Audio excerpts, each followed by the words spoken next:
Hello everyone. So we will be discussing here about समास. Okay. पहले तो what is समास? समास इसका word translation is compound. Compound मतलब combine करना. Two or more words उनको combine करना mainly based on their meaning, according to their meaning. ठीक है. Concise करना मतलब ऐसा rather than writing big long thing we concise it in a shorter form to make easier.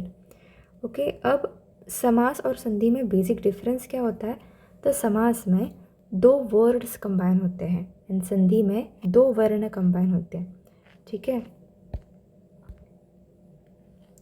समास में words combine होते हैं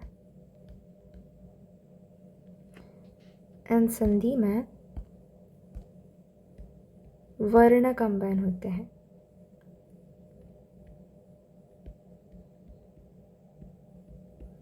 ठीक है.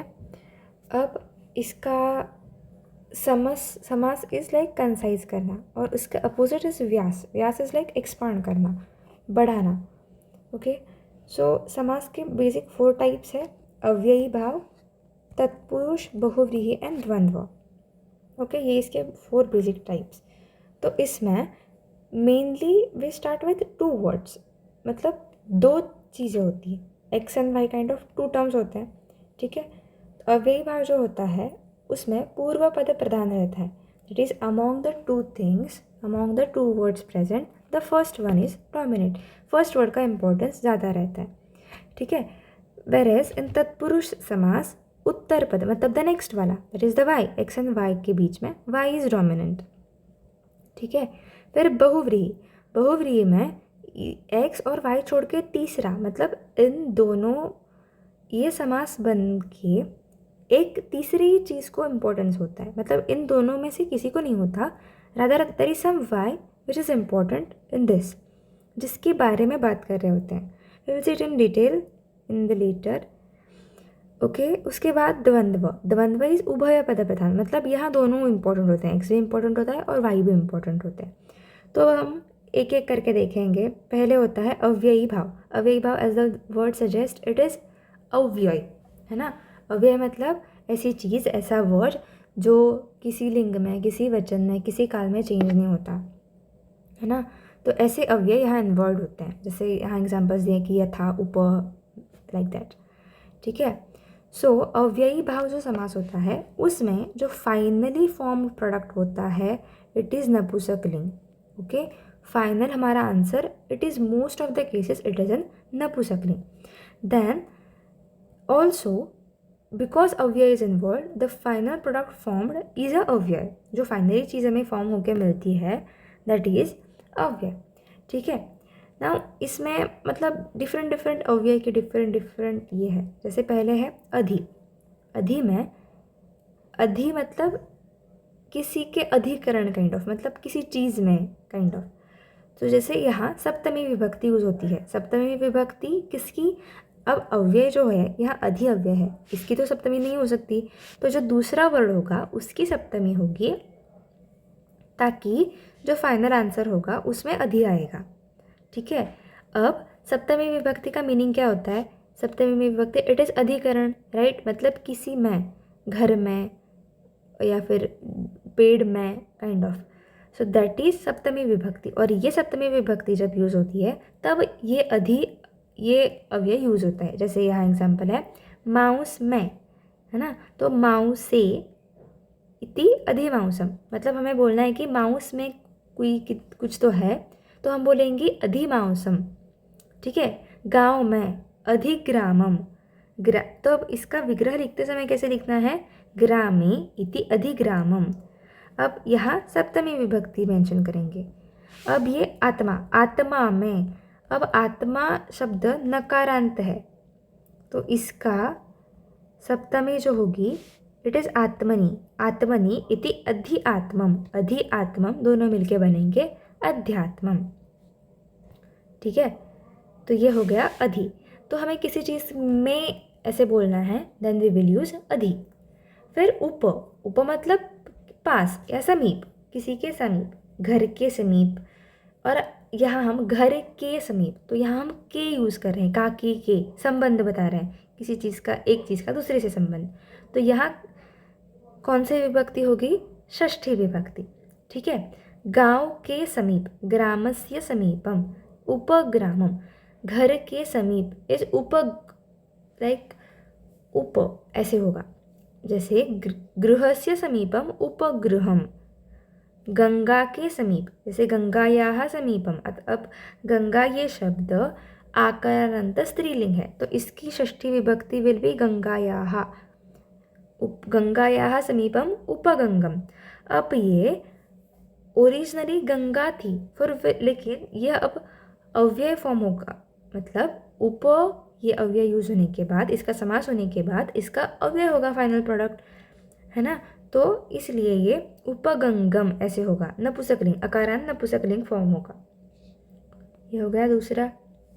तीसरा निर। निर मतलब एब्सेंस, अभाव होना, किसी चीज़ का अभाव होना।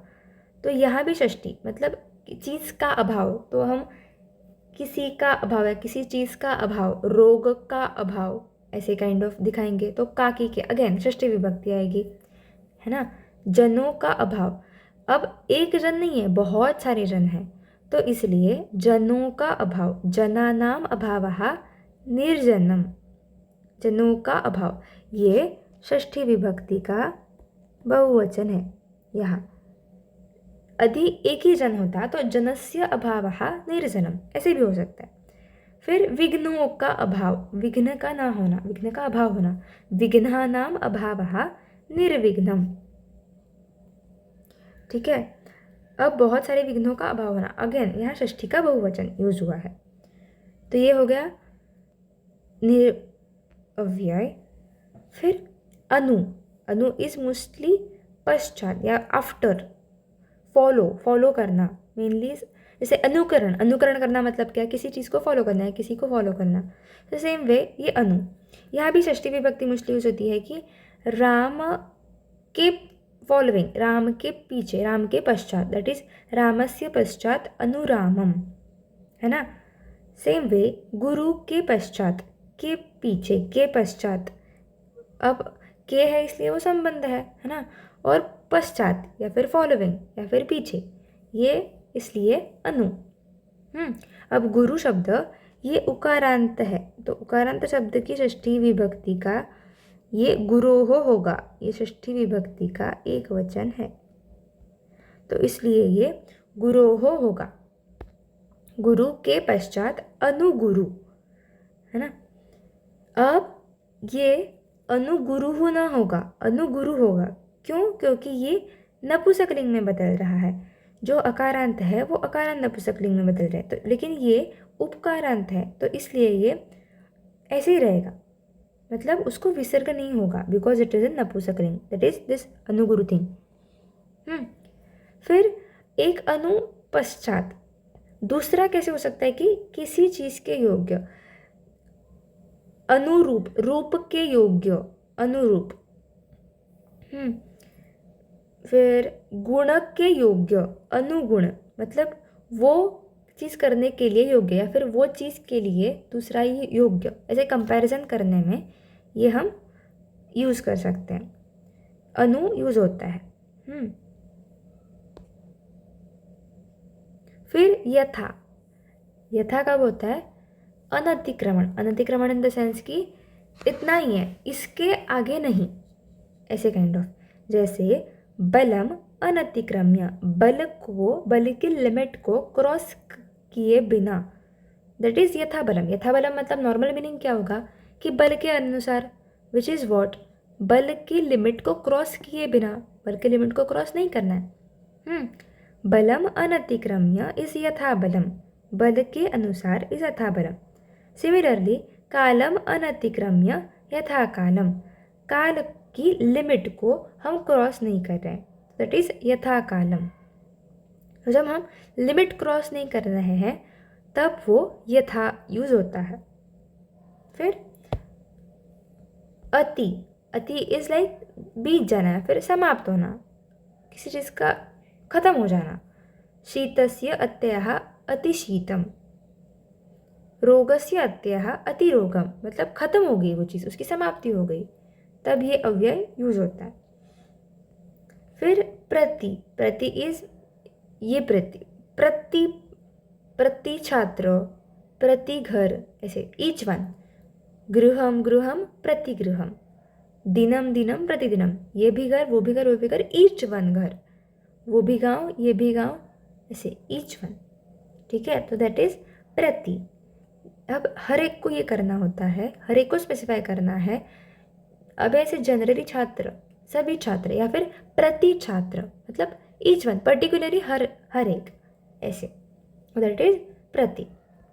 अब यहाँ एग्जाम्पल्स दिए हैं सबके, जैसे ये अधि जब होगा, ये देख, अधि मतलब हरि में, उसमें, सप्तमी विभक्ति है ना, अधि हरि, हरि में।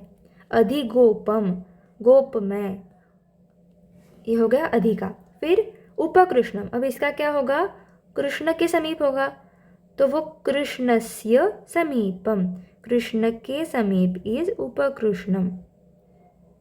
ओके, और यहाँ और भी एग्जाम्पल्स हैं, मतलब जो ऊपर मैंने बताया उसके अलावा और एग्जाम्पल्स दिए, लेकिन ऊपर जो है they are most widely used.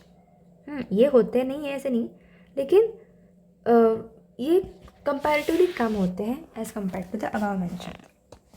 अब यहाँ एक है कि सुमुद्रम, सुमद्रम, सुमद्रम मतलब सु वर्ड डेपिक्ट्स समृद्धि, मद्राणाम समृद्धि, मद्र के लोगों की या फिर मद्रजनों की समृद्धि।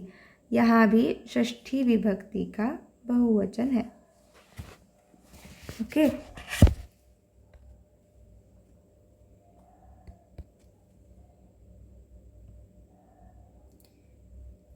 किसकी, मद्रों की समृद्धि। जैसे यदि मैं बोलूँ सुभारतम, मतलब भारतस्य समृद्धि, भारत की समृद्धि। ठीक है, सुविद्यालयम, विद्यालय की समृद्धि। ऐसे समृद्धि बोलनी है तो वो सु वर्ड से डेपिक्ट होती है, एंड वहाँ विभक्ति कौन सी होगी, षष्ठी विभक्ति। ठीक है, फिर वो हो गया सु, सु डेपिक्ट्स पॉजिटिव समृद्धि, लेकिन उसका अपोजिट है ये दुर।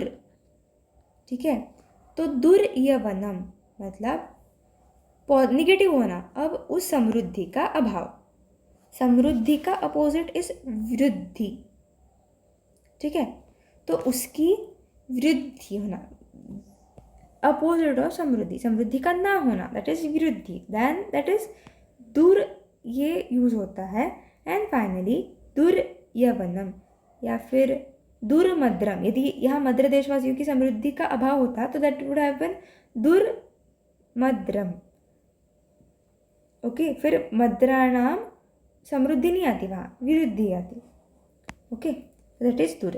फिर निर्मक्षिकम, जैसे हमने ऊपर देखा था ना, विघ्नानाम अभावः, वैसे ही यहाँ मक्षिकों का अभाव है, मक्षिकाणाम अभावः, बहुवचन, षष्ठी विभक्ति का बहुवचन, सेम लाइक दैट मद्राणाम समृद्धि। फिर अतिहिमम, जैसे हमने देखा था कि ऊपर वाले इसमें ये अतिशीतम, वैसे अतिहिमम, हिम का अत्य, हिमस्य अत्ययः, खत्म होना, समाप्ति होना। फिर अतिनिद्रम, अब अति के दो ये है, एक ये हो गया एंड दूसरा ये अतिनिद्रम। अतिनिद्रम मतलब क्या, समय, मतलब ऐसे हम लिखते समय ये कैसे लिखना है, निद्रा संप्रति न युज्यते, मतलब वो इस टाइम के लिए प्रॉपर नहीं है, मतलब वो अतिनिद्रा इज लाइक अनटाइमली, ऐसे काइंड ऑफ, इसके लिए अति यूज हो सकते हैं। अगेन वेरी रेयरली यूज होता है, मोस्ट ऑफ द टाइम्स नहीं होता। फिर इतिहरि, इतिहरि मतलब ये हरि के बारे में बताने के लिए, हरि के बारे में थोड़ा सा बताने के लिए काइंड ऑफ यूज होता है, अगेन वेरी रेयरली यूज्ड।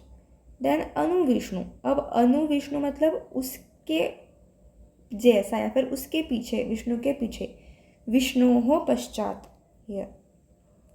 ठीक है, सो दैट अनु। दूसरा अनु हमने देखा था उसके योग्य, रूपस्य योग्यम अनुरूपम, है ना। और ये विष्णु, विष्णु के पश्चात इस अनु विष्णु, रूप के योग्य, रूपस्य योग्य अनुरूपम। ओके। फिर यथा का भी होता है, यथा, यथाशक्ति, यथाशक्ति मतलब शक्ति को अनतिक्रम्य, शक्ति को क्रॉस किए बिना, शक्ति की लिमिट में, शक्ति के अनुसार, है ना। Again there is another example की सहरि, स ये कब यूज होता है, उसके सदृश, उसके जैसा, उसके लाइक, तब ये स यूज होता है। जैसे अब अगेन यहाँ भी षष्ठी विभक्ति, हरि के सदृश, हरि के जैसा, तब ऐसा बोलना है, तब हम ये यूज कर सकते हैं।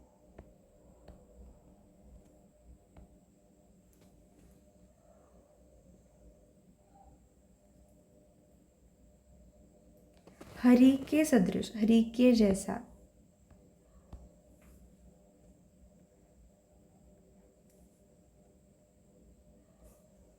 ओके।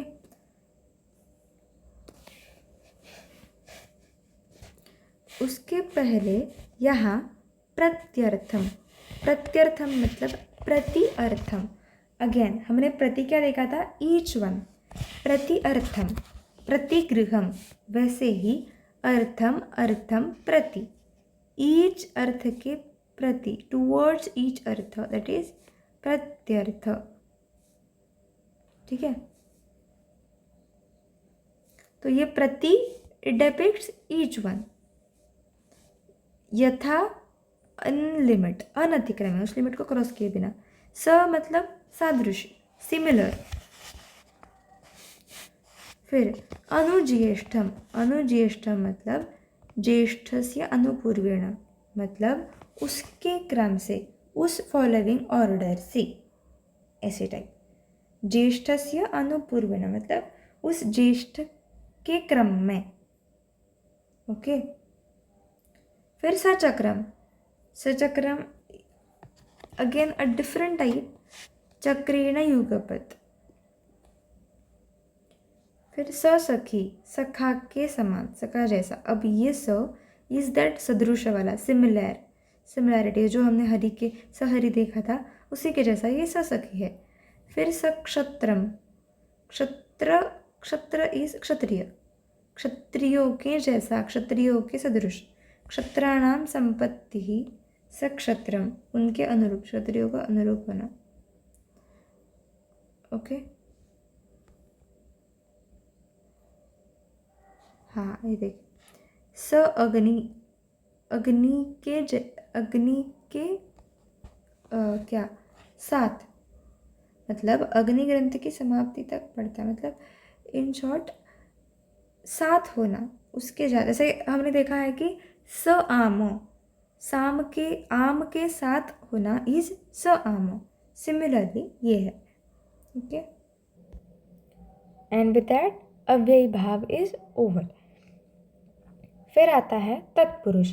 अब तत्पुरुष के बारे में हमने क्या देखा था कि इट इज उत्तर पद प्रधान।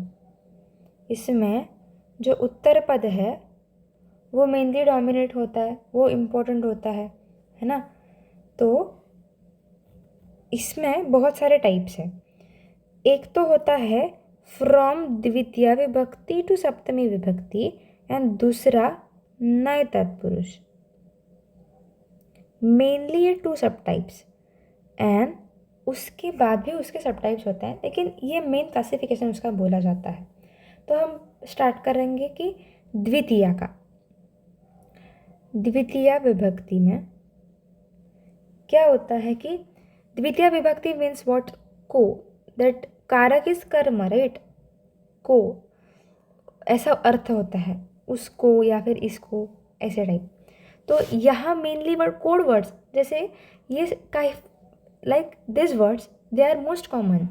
ये वर्ड्स जब होते हैं, ये सब वर्ड्स जब होते हैं तब द्वितीय विभक्ति यूज होती है। ओके। या फिर ऐसे बोल सकते हैं कि ये विभक्ति यूज होने पर, सॉरी, ये वर्ड्स यूज होने पर द्वितीय होगी, और जब द्वितीय होगी तब ये वर्ड्स होंगे। तो ये वर्ड्स को याद रखो कि श्रित, गत, अतीत, प्राप्त, पतित, आपन्न। ओके, तो श्रित मतलब वन को आश्रित, वनम आश्रितः, वन को आश्रित हुआ हुआ, वनम श्रित, या फिर आश्रित, आश्रित भी लिख सकते हैं। वन को आश्रित लिया हुआ, वनाश्रिता। ओके, सिमिलरली गतः, गृह को गया हुआ, घर को गया हुआ, ऐसे। तो दैट इज गृहम गतः, गृह गतः। गांव को प्राप्त हुआ हुआ, तो दिस को इज यूज्ड। ओके, गृह को, घर को प्राप्त हुआ हुआ, या फिर गांव को प्राप्त हुआ, इट इज ग्रामम प्राप्तः, गृहम गतः। इन ऑल दिस केसेस द्वितीया विभक्ति is used. Then second is तृतीया विभक्ति। तृतीया विभक्ति में हम क्या होगा, वो जो कारक होगा that will be used as a साधन, it is a tool, as a करण, है ना। तो उसके द्वारा होगा, दैट इज, यहाँ कोड वर्ड्स क्या क्या है, सदृश, भिन्न,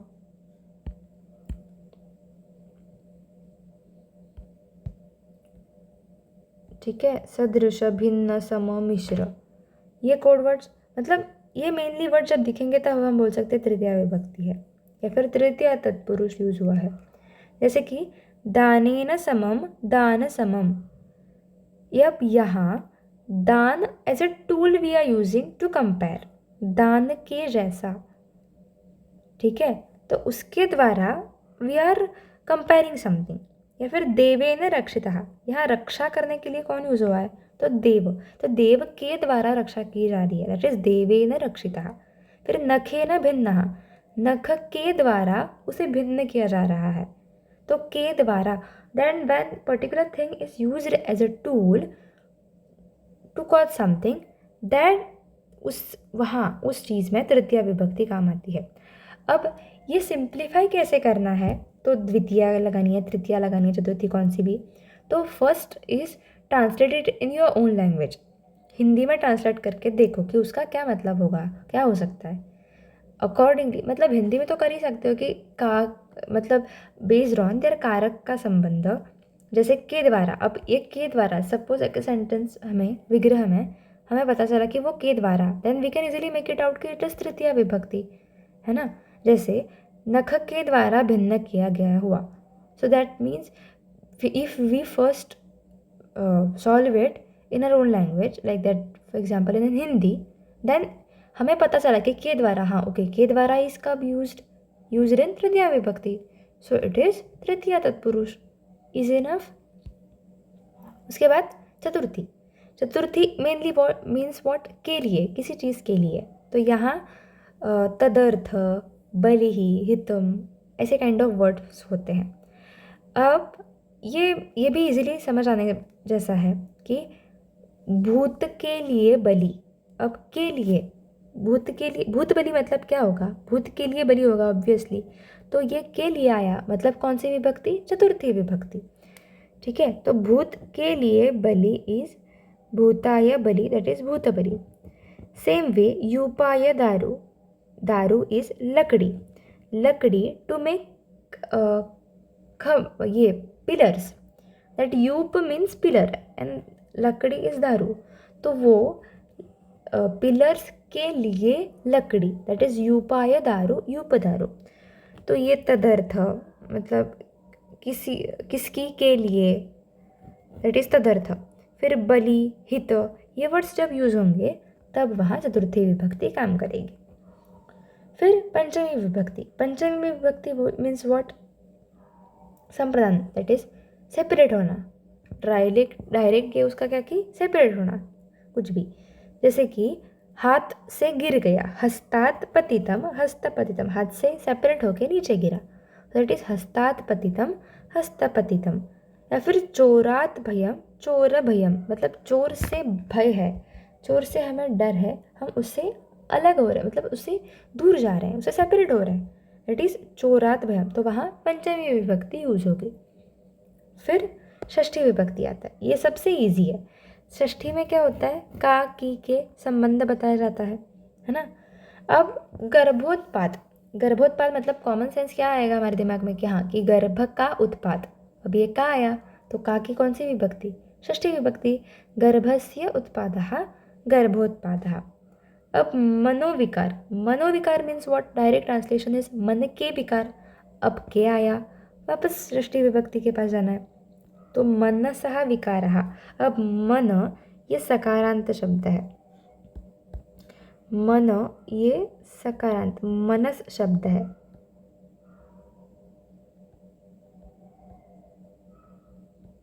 इसलिए इसकी षष्ठी ऐसी बन रही है, ठीक है। लेकिन यह षष्ठी विभक्ति है, तो मन के विकार इस मनोविकार।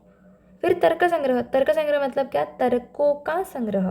तो बहुत सारे तर्क है, एक तर्क नहीं है, तो यहाँ षष्ठी विभक्ति का बहुवचन यूज हुआ है, तर्काणाम संग्रहः तर्क संग्रहः। ओके। फिर सप्तमी, सप्तमी मीन्स व्हाट, में, ऊपर या फिर में पर, पेड़ में, पेड़ पर, घर में, ऐसी होती है तब सप्तमी विभक्ति यूज होती है। Okay. It mainly shows expertise in anything. तो ये पहचानने में कैसे आनी है कि एक्सपर्टीज किसी चीज़ से दिखानी होगी तो आप सप्तमी विभक्ति यूज करेंगे। जैसे निपुण होना, कुशल, मग्न। अब निपुण इज लाइक पूरा उसमें घुसा हुआ, किसी फील्ड में, ऐसा मतलब किसी चीज़ में ऐसा पूरा दिमाग लगा के। कुशला मतलब एक्सपर्ट होना, और मग्न मतलब कार्य में बिजी होना।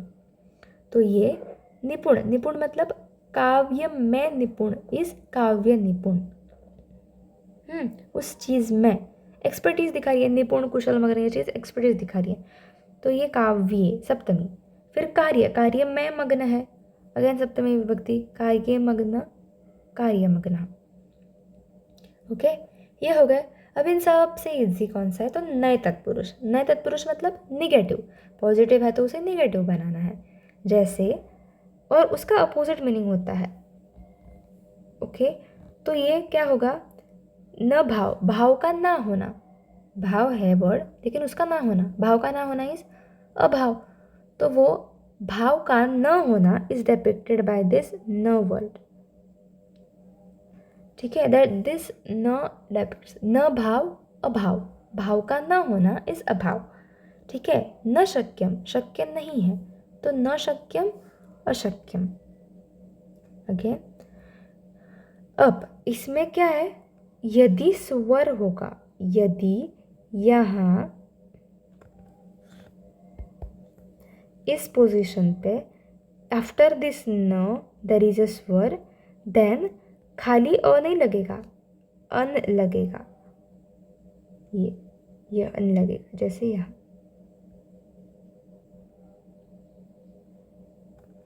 ओके। अब वहाँ क्या होता था, न भावः अभावः, खाली अ आता था, यहाँ न उपस्थित अन उपस्थित, तो वो अन लगेगा,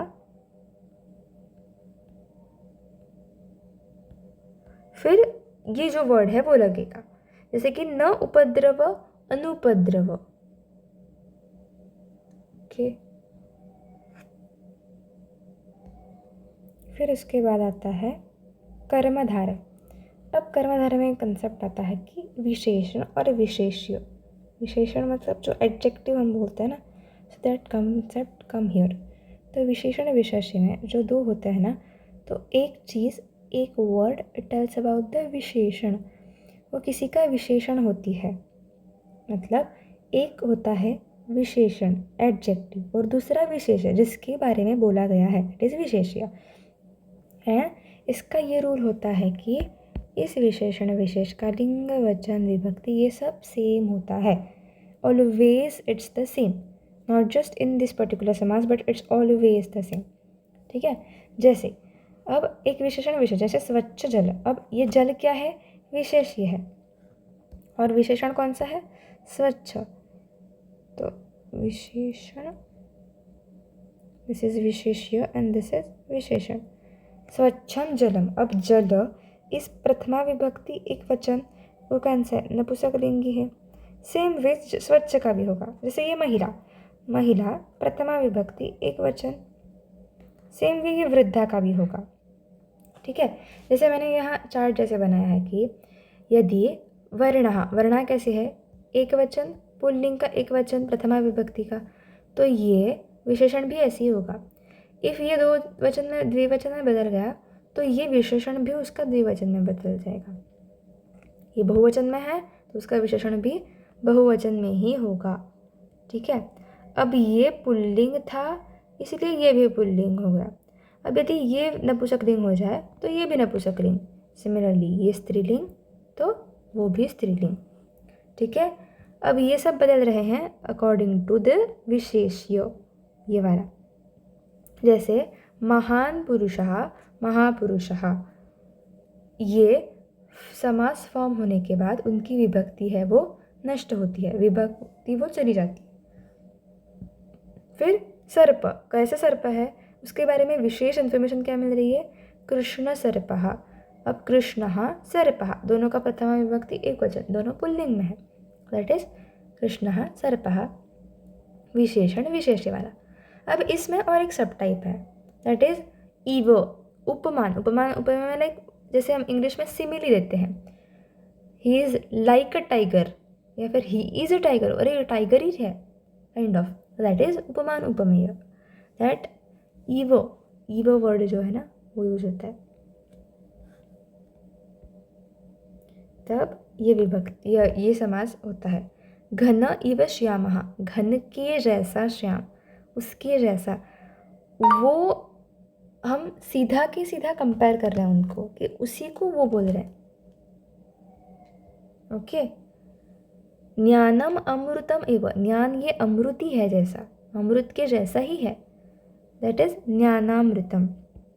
सो जैसा अब जब हम सिमिली होगी तब, और या फिर जब ईवा वर्ड यूज होगा या फिर जहाँ विशेषण विशेषीय चीज़ें होगी वहाँ कर्मधारय समास होगा। ओके, फिर द्विगु। द्विगु अगेन वेरी इजी वन। द्विगु मतलब समास, सॉरी नंबर होते हैं, जिस समास में तुम्हें नंबर दिखे। पंच मतलब जैसे क्या बोलते हैं ऐसा, पंचतंत्र, पंचतंत्र मतलब 5 तंत्रों का समूह, 5 तंत्रों का ग्रुप, का समाहार, 5 तंत्रों का समाहार, दैट इज पंचतंत्र, पंचानाम तंत्र। अब हम का समाहार यूज हो रहे हैं तो का है इसलिए षष्ठी विभक्ति होगी, षष्ठी विभक्ति। अब ये मोस्टली 2 से ज़्यादा ही चीज़ें होगी तो इसलिए षष्ठी का बहुवचन। त्रयाणाम फलानाम समाहारः, त्रिफलम, 3 फल कंबाइन हो रहे हैं तो ये त्रि सप्त नव, ये सब नंबर्स दिख रहे हैं तो इसलिए सीधा द्विगु। एक वर्ड कॉमन क्या होगा, समाहार, ये वर्ड सारों में दिखेगा। दूसरी चीज़, इन दोनों की षष्ठी विभक्ति बनेगी। ठीक है, जो 2 वर्ड्स है जिसके बारे में हम बोल रहे हैं इन दोनों की षष्ठी विभक्ति बोलेगी। जैसे हमने बोला कि पंचतंत्र, ये कैसे होगा, पंचानाम तंत्राणाम समाहारः पंचतंत्रम।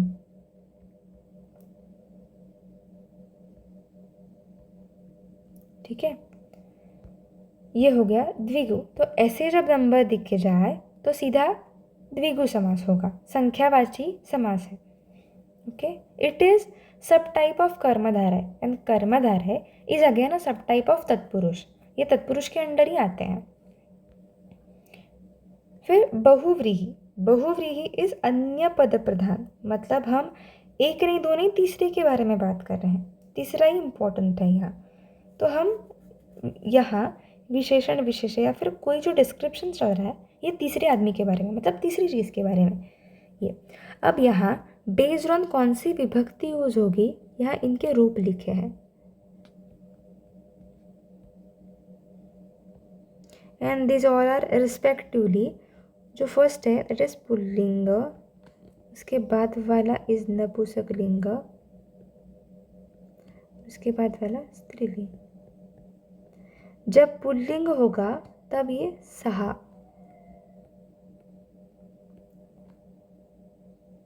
तत् नपुंसकलिंग, और ये सा। मतलब इन शॉर्ट हम जो तत्सर्वनाम है ना, तत्सर्वनाम के रूपों को यूज कर रहे हैं। यदि वो पुल्लिंग है तो ये सहा होगा। और सहा है मतलब यदि हम ऐसे बोलना है कि उसके द्वारा किया गया कुछ है, कार्य मतलब कुछ भी किया गया हुआ है उसके द्वारा, देन इट विल बी ये न, मतलब उसने, उसके द्वारा, पुल्लिंग है तो ये न सहा। ओके, या फिर चतुर्थी होगी तो यस, उसके लिए, यस्मई सहा, जिसके लिए है वो, सहा मतलब वो, जिसके लिए है वो, जिससे है, अब सेपरेट हो रहा है, जिससे, यस्मात, जिससे है वो। ठीक है, नेक्स्ट षष्ठी, जिसका है वो, है ना, जिसका, जिसकी, वो।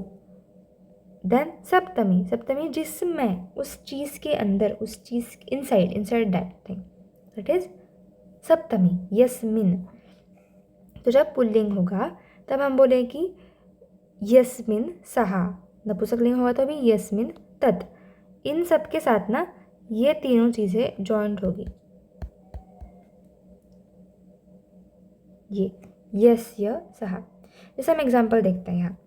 अब पीताम्बरः, पीताम्बरः मतलब क्या, पीताम्बरः मतलब जिसका अंबर, अंबर इज वस्त्र, जिसका अंबर, जिसका वस्त्र पीला है वो। अब जिसका, षष्ठी, यस्य, और वो, अरे सहा। अब यस्य सहा मतलब जिसका है वो, क्या, पीतम अंबरम, अंबर है, कैसा अंबर है, पीत है, पीत अंबर जिसका है वो। ठीक है, दैट इज पीतांबर, वो है पीतांबर। अब नेक्स्ट इज हतशत्रु, हतशत्रु मतलब जिसने शत्रुओं को हनन, जिस शत्रुओं को मार डाला। शत्रु मतलब उसने मार डाला, मतलब उसके द्वारा मारे गए, तो वो है, वो है इज सहा। ठीक है, और उसके द्वारा किया गया मतलब he is a tool, which means what, कौन सा आएगा, ये वाला आएगा, ये ना। ठीक है, तो इसलिए ये न, उसके द्वारा। अब क्या किया गया, हतः, हत शत्रु। अब शत्रु, एक तो शत्रु नहीं है, बहुत सारे शत्रु है, तो ये शत्रु का बहुवचन, प्रथमा विभक्ति का बहुवचन, शत्रवः। अब ये जो है ना, ये वर्ड जो है ना, ये इसका विशेषण है। सिमिलरली ये जो अंबर है ना, कपड़ा, कैसा कपड़ा है, पीला कपड़ा, तो दिस इज इसका विशेषण। तो इसलिए जैसी विभक्ति और वचन इस चीज़ का होगा, सेम वे इसका भी होगा। ओके, तो ये शत्रवः, शत्रवः इज बहुवचन ऑफ शत्रु शब्द, दैट इज बहुवचन। सिमिलरली हतः, तो मतलब इसका भी बहुवचन होना है, तो इसकी भी यहाँ प्रथमा विभक्ति का बहुवचन। जैसे अंबर, अंबरम मतलब ये प्रथमा विभक्ति का एक वचन है, तो इसका विशेषण होने के नाते इसका भी एक वचन का प्रथमा, प्रथमा का एक वचन होना चाहिए। ठीक है, तो पीला अंबर जिसका है वो, मतलब पीला, नीदर पीला इज इम्पोर्टेंट और अंबर इज इम्पोर्टेंट, बट हम किसके बारे में बात कर रहे हैं, पीतांबर जिसने पहना है वो, जिसका वस्त्र पीला है उसके बारे में बात कर रहे हैं। सिमिलरली हतशत्रु, हतशत्रु मतलब निदर हत इज इम्पोर्टेंट और शत्रु इज इम्पोर्टेंट, लेकिन जिसने ये हतशत्रु मतलब जिसने ये क्रिया की उसके बारे में बात हो रही है। फिर चक्रपाणी, चक्रपाणी का ट्रांसलेशन क्या होगा, पाणी इज व्हाट, हाथ, और चक्र, जिसके हाथ में चक्र है वो। अब हाथ में, हाथ में जिसमें, तब होगी सप्तमी। अब में, किस में, हाथ में, हाथ में, इसलिए इट इज पाणौ। अब ये पाणी शब्द की सप्तमी विभक्ति का एक वचन है। सो द पाणौ, पाणौ हाथ में, क्या है हाथ में, चक्र है, चक्र है हाथ में। और अब क्या होगा, जिसका है, जिसके हाथ में है ना, जिसके हाथ में मतलब यस्य वो, जिसके हाथ में चक्र है वो चक्रपाणी। दत्त धनः, दत्तना मतलब जिसको धन दिया गया है।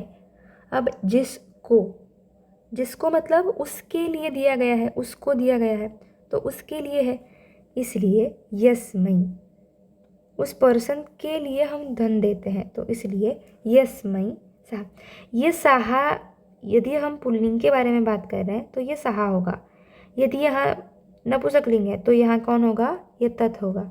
और ये यदि वो स्त्रीलिंग है तो फिर यहाँ सा आएगी, ये सा आएगी। ओके। अब अब ये दोनों की क्या होगी, प्रथमा ही होगी। अब धन जिसको दिया गया है वो, दत्तम धनम यस्मै सहा। जिसको धन दिया गया है वो तीसरा आदमी, मतलब धन। अब यहाँ बात हो रही है निधन धन के बारे में या फिर देने के बारे में, लेकिन जिसको दिया गया है, यस्मै सहा, जिसको दिया गया है, दैट इज दत्त धन, उसे कहेंगे हम दत्त धन। यदि in spite of this male, यदि वो फीमेल होती यस यही, तो फिर ये क्या होगा, इन स्पाइट ऑफ दिस, ये दोनों चेंज होंगे, ये दोनों चेंज होंगे और उसके जगह ये आएगा यस यही सा। ठीक है, क्योंकि इनके रूप इन फीमेल, इन स्त्रीलिंग, तो ये ऐसे होते हैं। सहा का से होता है इन स्त्रीलिंग सा, और यस्मै जो होता है ना वो यस यही होगा। तो ये तत्सर्वनाम के रूप है।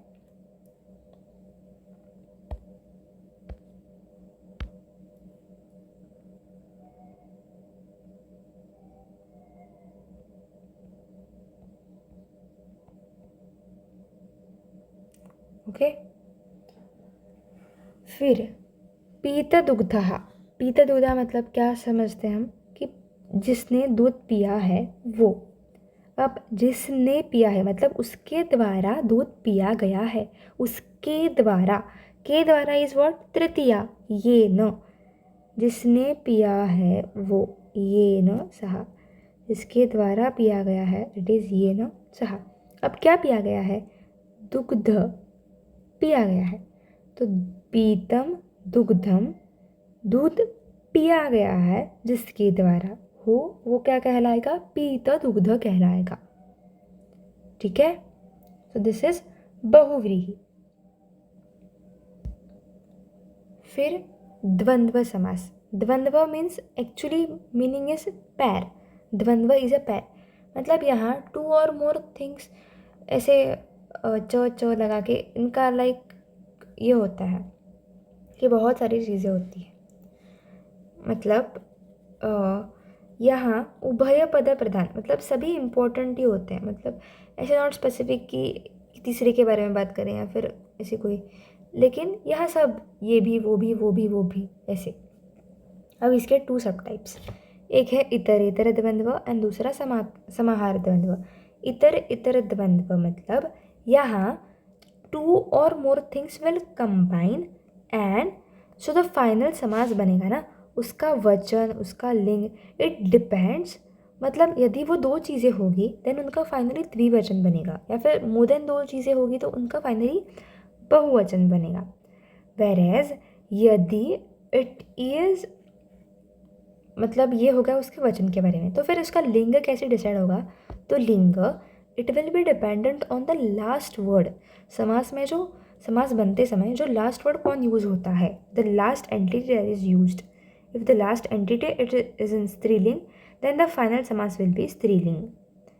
If it is pulling, final samas will be pulling. If it is napusakaling, final samas will be napusakaling. So that will be determined by the last entity का लिंग, उसका जेंडर। Yes, this is इतरेतर द्वंद्व। अब इसके examples देखते हैं। अब रामः च कृष्णः च, अब एक राम है, ये एक वचन, प्रथमा का एक वचन, ये भी एक वचन, और ये दोनों कौसे है, पुल्लिंग में है। ठीक है, तो रामः च कृष्णः च राम कृष्ण, अब एक एक मिलके क्या हो गया, द्विवचन हो गया, और दोनों है प्रथमा विभक्ति में, तो फाइनली उनका बन गया प्रथमा विभक्ति, और दोनों पुल्लिंग है, तो ये पुल्लिंग सेम होगा। ओके। अब ये क्या है, वायु च पित्तम च कफः च। अब वायु कैसे है, पुल्लिंग में है, प्रथमा का एक वचन, प्रथमा विभक्ति एक वचन। पित्त कैसे है? नपुंसकलिंग में है, प्रथमा का एक वचन। कफ भी सेम लाइक वायु, ये उसका भी। तो ये 1, 2 और 3, तो इनका बनेगा बहुवचन, और तीनों है किसमें? प्रथमा में, इसलिए प्रथमा का बहुवचन। और कौन सा लिंग? कफ का ये कौन सा है? लिंग कौन सा है? पुल्लिंग है, तो इसलिए फाइनल प्रोडक्ट का लिंग विल बी पुल्लिंग। ओके, अब यहाँ पुष्पम च फलम च। अब पुष्पम ये शब्द इज नपुंसकलिंग।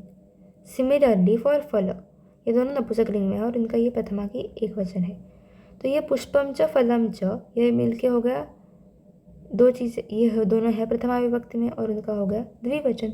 पुष्प फले, जैसे फलम फले फलानी, तो यहाँ द्विवचन क्या है? फले, लाइक दैट पुष्पम फलम, दोनों मिलके पुष्प फले। ऑल्सो रामः च सीता च। अब ये राम कौन सा है? पुल्लिंग में है, प्रथमा का एक वचन है। सीता कैसी है? स्त्रीलिंग है। कैसी? प्रथमा विभक्ति एक वचन। अब ये एक एक वचन मिलके क्या बनाएंगे? द्विवचन बनाएंगे। किस विभक्ति में? प्रथमा विभक्ति में। लेकिन ये है पुल्लिंग में, वो है स्त्रीलिंग में, तो क्या होगा?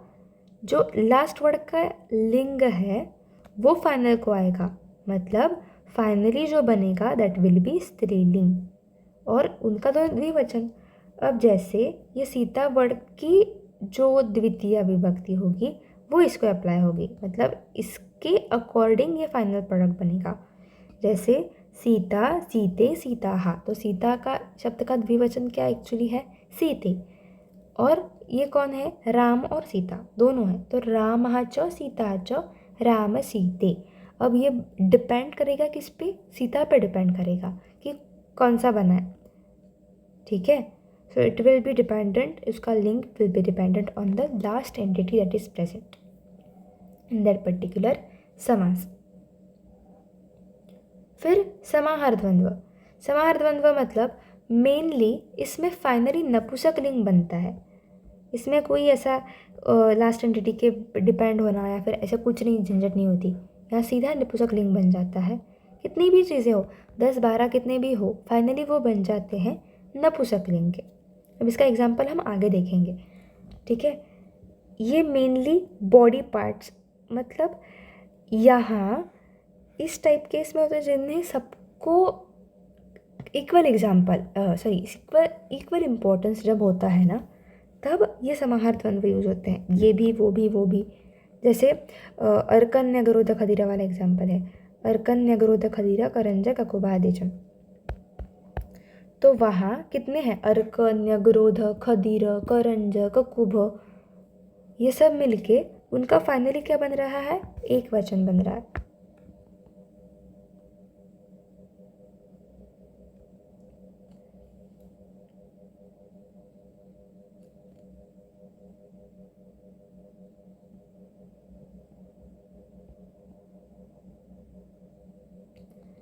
ये जो फाइनली बन रहा है उनका एक वचन, सो दिस इज समाहार द्वंद्व। क्लियर? अगेन ये एग्जाम्पल से समझ आता है कि क्या करना है। अब यदि बहुत सारी एंटिटीज हो और फिर भी उनका एक वचन ही बन रहा हो तो सीधी सीधी बात है दैट विल बी समाहार द्वंद्व। यदि उनका वचन ये और चेंज हो रहा है, एक वचन, द्विवचन, बहुवचन ऐसे हो रहा है, देन समझना है कि ये इतर द्वंद्व है। ठीक है, ये हो गया द्वंद्व। फिर तत्पुरुष का ही और एक सब टाइप है दैट इज उपपद तत्पुरुष। उपपद तत्पुरुष में होता है क्रियापद, कि कोई भी क्रिया होती है या फिर कोई भी क्रियापद जब दिखता है देन इट इज उपपद तत्पुरुष। जैसे कुंभम करोति इति कुंभकारः, जो कुंभ करता है, अब ये क्रिया हो रही है, जो वो करता है दैट इज कुंभकारः। वातम करोति, वात को करता है, वात को कर रहा है इसलिए वो वातकर है। धन को दे रहा है, धनम ददाति इति धनदः। अब सिमिलरली क्या है? ज्ञानम, इफ आई से ज्ञानम ददाति इति क्या होगा? ज्ञानदः। वो जैसे औत्सुक्य मोहारतिदान वो एग्जाम्पल था ना, तो वो अरतिदान द उनको देने वाला, औत्सुक्य मोह और अरति को देने वाला इस औत्सुक्य मोहारतिदान। ओके, इस टाइप से मतलब कोई भी क्रिया जब इन्वॉल्व होती है, कोई भी कर्म जब इन्वॉल्व होता है, तब सीधी बात उपपद तत्पुरुष समास इज यूज्ड। ओके, अब विल सी सम एग्जांपल्स। दोष वैषम्य, दोष वैषम्य इसका क्या होगा? दोष वैषम्य मतलब क्या? दोषों का वैषम्य, दैट इज क्या है? काकी के मतलब दोषों का वैषम्य, या फिर एक दोष का वैषम्य मतलब कौन सा? षष्ठी विभक्ति, दैट इज यदि एक दोष है तो दोषस्य वैषम्य, दो है तो दोषयोः, मल्टीपल है तो दोषाणाम वैषम्य, दैट इज दोष वैषम्य। अब सुख साध्य, सुख साध्य मतलब सुख से साध्य, सुख के द्वारा, सुख साधन से, सुख टूल से, सुख उपकरण से द्वारा साध्य, दैट इज उपकरण यूज हो रहा है, टूल यूज हो रहा है, विच मीन्स वॉट? तृतीय तत्पुरुष। So this what? षष्ठी तत्पुरुष, ये वाला। ये क्या होगा? सुख से साध्य हो रहा है, सुखे न साध्य, सुख साध्य, सुख से। अब ये अशेष, अशेष, अशेष मतलब क्या? शेष ना होना, सीधी बात, इजी, न तत्पुरुष है।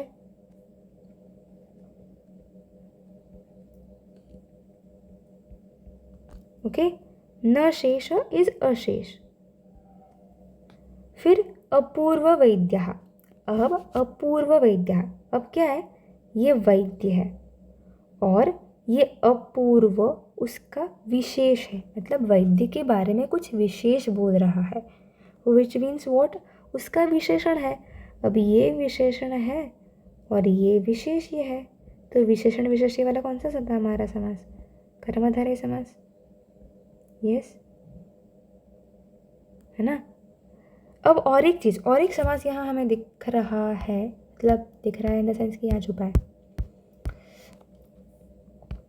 क्या है वो? अपूर्वः, अपूर्व। जैसे यहाँ देख, अशेषः, अशेष मतलब क्या था? न शेषः। सिमिलरली अपूर्व क्या होगा? न पूर्वः, अपूर्वः, और एक नए तत्पुरुष इन्वॉल्व, यस। फिर ये आया दर्शन स्पर्शन प्रश्नैः। अब दर्शन स्पर्शन प्रश्न, बहुत सारी चीज़ें, बहुत सारा एनलिस्टिंग होता है, तब क्या है? द्वंद्व समास। अब ये द्वंद्व समास तो हो गया, ये तो डिसाइड हो गया।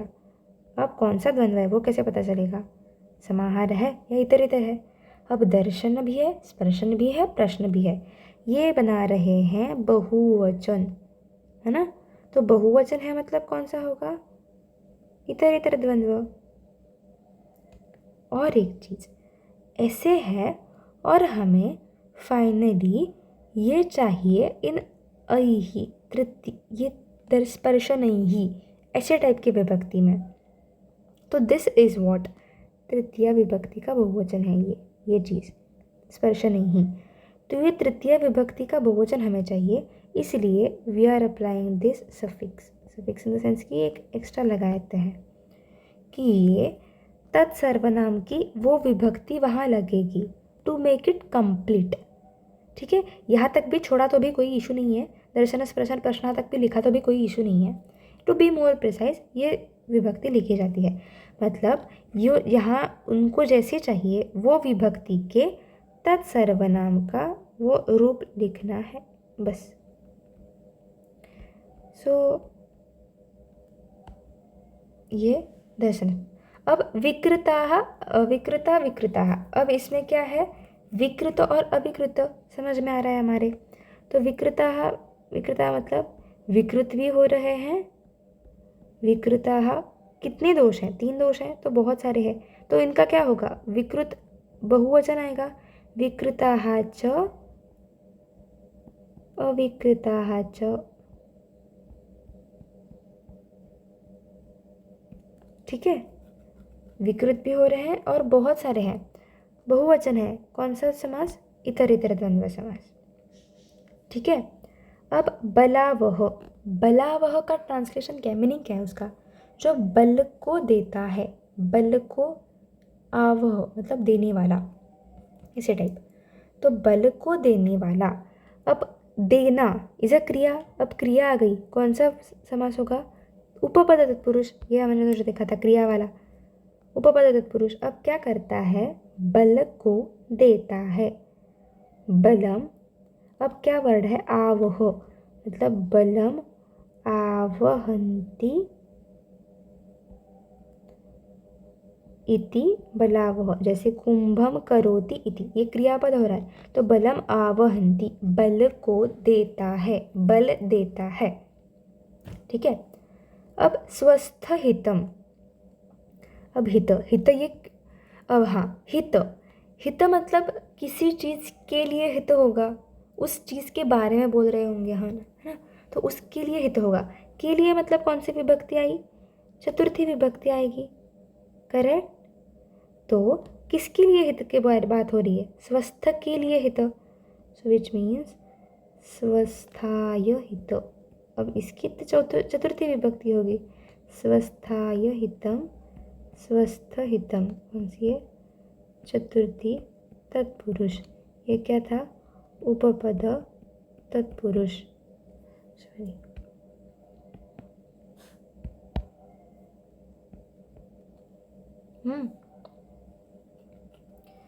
तिक्तादयः, तिक्तादयः मतलब तिक्त एन एट्सेट्रा, तिक्त एन एट्सेट्रा जिसमें है उसके बारे में बात कर रहे हैं। अब ये तिक्तादयः मतलब तिक्त या आदि के बारे में नहीं बात कर रहे, तिक्त या आदयः के बारे में नहीं बात कर रहे। तो ये दोनों जिसमें है वो, अगेन कौन आ गया? तीसरा आदमी आ गया, विच मीन्स वॉट? बहुव्रीहि, इट इज तिक्तादयः। इसका ये विग्रह कैसे होगा? तो तिक्त आदि येषां ते। अब आदि इस वर्ड, इसका बहुवचन है ये आदयः। सिंस बहुवचन है इसलिए हम यहाँ ते ये वर्ड यूज़ करते हैं। रादर देन यूजिंग सहा वी आर यूजिंग इट्स बहुवचन ते। और सिंस ये बहुवचन में है, ते का बहुवचन है, यहाँ भी बहुवचन काम करेगा। सो रादर देन राइटिंग यस यसहा, जैसे हमने प्रीवियस एग्जाम्पल्स में देखा था, हम यहाँ बोल रहे हैं ये शाम ते। ठीक है, तो ये कौन है? बहुव्रीहि। यदि ये सिंगुलर होता, एक वचन यदि होता, तिक्त आदि यस्य सहा ऐसे होता, लेकिन वी आर टॉकिंग अबाउट बहुवचन, इसलिए ये शाम ते, इन दोनों चीज़ों का ये बहुवचन। ओके, सेम वे रागादयः, रागादयः कैसे होगा? राग आदि येषां ते। ओके, फिर एक कारणम, एक कारण मतलब क्या? कारण तो है, कैसा है? एक है, मतलब दिस एक इज टेलिंग समथिंग विशेष about, it is telling more specifics, more information about that कारण ना, so it will be what? एकम कारणम, it is again विशेष विशेषण वाला, एकम कारणम इज एक कारणम, कौन सा था विशेषण विशेष वाला? कर्मधारय है। फिर उसके बाद है वात भूयिष्ठम। अब वात भूयिष्ठम कहाँ आया है? जांगलम वात भूयिष्ठम, अनुपंतु का फुल बनम उस वहाँ, तो वो वात भूयिष्ठ क्या है? वात भूयिष्ठ, वात भूयिष्ठ, वात भूयिष्ठ इज डोमिनेंट, वात का डोमिनेंट जिसमें है वो। अब हम किसके बारे में बात कर रहे हैं? देश के बारे में, तो देश यहाँ कहीं है ही नहीं, विच इज वॉट?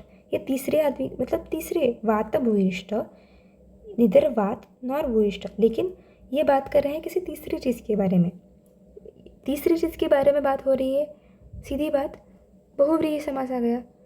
अब वात भूयिष्ठ मतलब क्या? वात भूयिष्ठ, वात डोमिनेंट जिसमें है वो, वातः भूयिष्ठा, भूयिष्ठा मतलब डोमिनेंट। अब जिसमें है वो, में की ये विभक्ति इज सप्तमी विभक्ति। और सप्तमी विभक्ति कैसे लिखते हैं? यस्मिन, और वो जिसमें वात की डोमिनेंस ही है, वात का डोमिनेंस है वो। फिर पथ्याभ्यासः। पथ्याभ्यास कैसे होगा? पथ्य का अभ्यास। पथ्य का अभ्यास क्या है?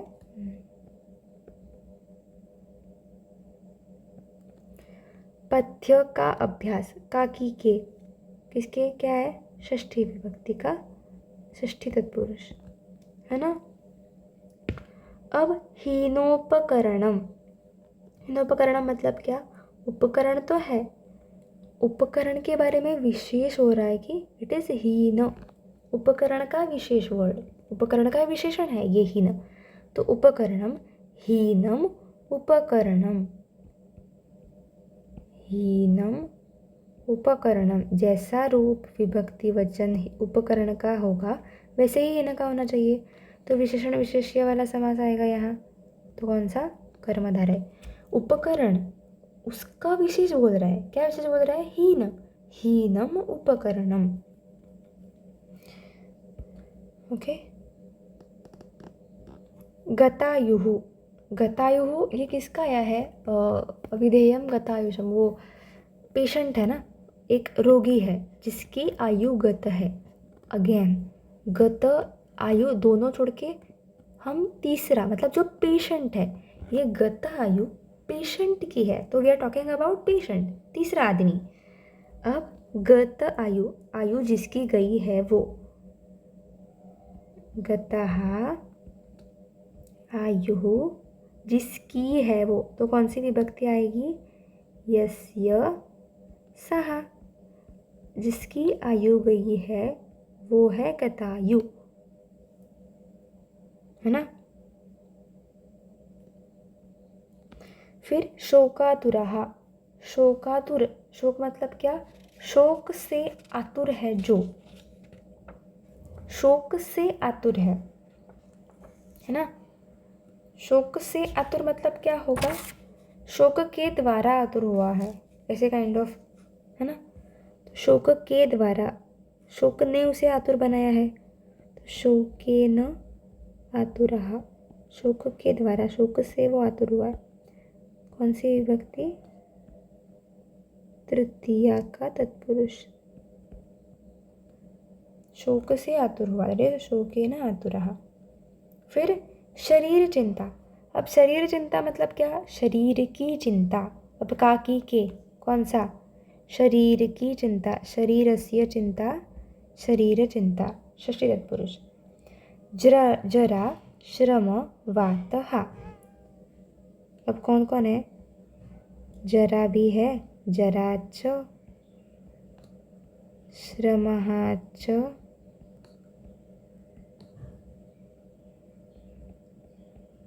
वातः च। हा वर्ड डेपिक्ट्स नाश करना, कम करना, ठीक है। तो ये कम करना। तो जरा श्रम, जरा श्रम और वात तीनों मिलके क्या बना रहे हैं? अब तीन चीज़ें हैं, जरा श्रम वाताः। इनका क्या बन गया अब? इतरेतर द्वंद्व समास। पहले इन तीनों से बन के हो गया इतरेतर द्वंद्व समास, लेकिन हमें कहाँ पहुँचना है? हा, उनका मतलब, हा मतलब नाश करना। ये कैसे लिखेंगे? अब जरा श्रम वात, इन सब को नाश करने वाला, इन सब का नाश करने वाला। तो जरा श्रम वात को मतलब इसको, उसको, दैट इज द्वितीय विभक्ति, लेकिन ये बहुत जन है इसलिए द्वितीय विभक्ति का बहुवचन। वातान हंति, हंति मतलब नाश करना, हंति इति जरा श्रम वातः। तो यहाँ कौन सा आ गया? उपपद तत्पुरुष, और ऊपर कौन सा आया? इतरेतर द्वंद्व, ठीक है।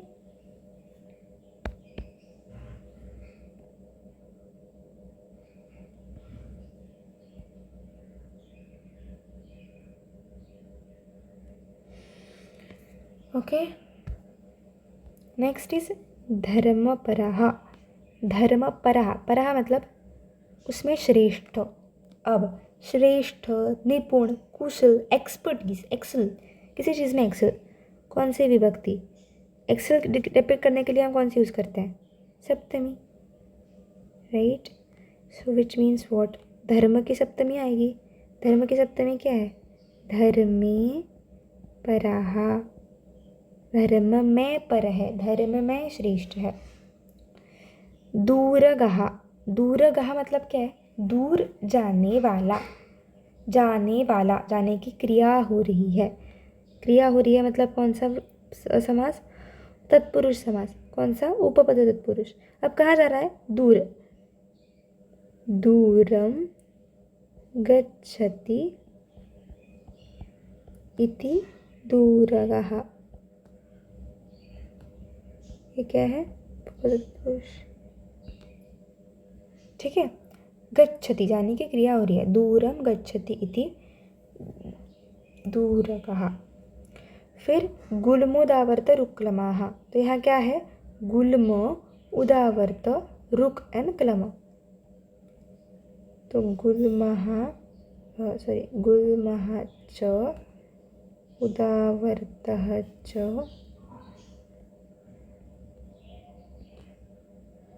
रुक च और क्लमः, इन सब से इनका कौन सा समास हो रहा है? इतरेतर द्वंद्व। ओके। अब ताम्रचूड़ सुराशाली बस्तीभ्यंग अवगाहनम। अब यहाँ इन सब से कौन सा वचन बन रहा था? फाइनल में बहुवचन हो रहा है।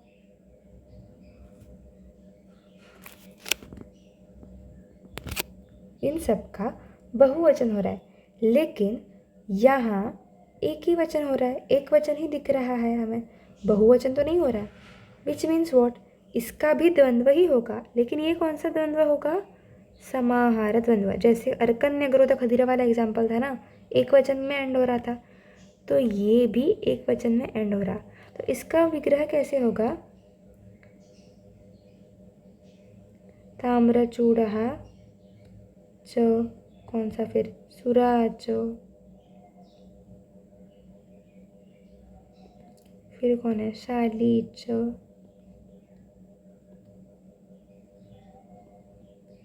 बस्ती च,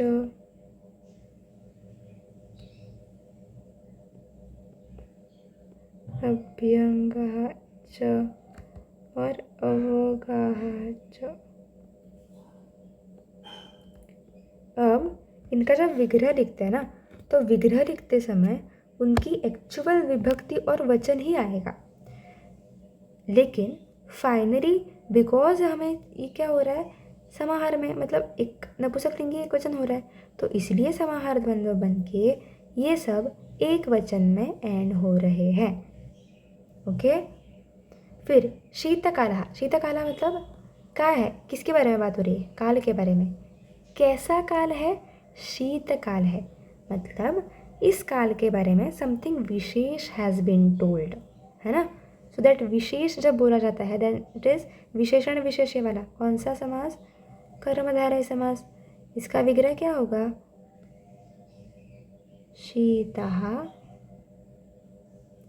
कालः, काल के बारे में शीत विशेष इंफॉर्मेशन हो रही है। अगेन यहाँ भी अल्पेन्धनः, ईंधन तो है, कैसा है? अल्प है, कम है, अगेन उसका विशेष इंफॉर्मेशन मिल रहा है, तो इसका क्या होगा? अल्पः ईंधनः। यहाँ भी कर्मधारय समास ही काम कर रहा है। So this is all about समास, ठीक है। आई होप ये तुम्हें समझ आया होगा। इन केस कुछ समझ नहीं आया, कोई डाउट हो, प्लीज़ लेट मी नो, ठीक है। And please try to solve as many examples as possible. संविदा से जितने हो सके वो सब एग्जाम्पल्स सॉल्व करो, बिकॉज एग्ज़ाम में कुछ भी पूछ सकता है ना, एंड संविदा में से ही पूछेंगे, तो इसलिए समास के संविदा के examples please try to solve, and I hope you have understood. please let me know in case of any queries, anything not clear. Okay, thank you so much. Bye bye.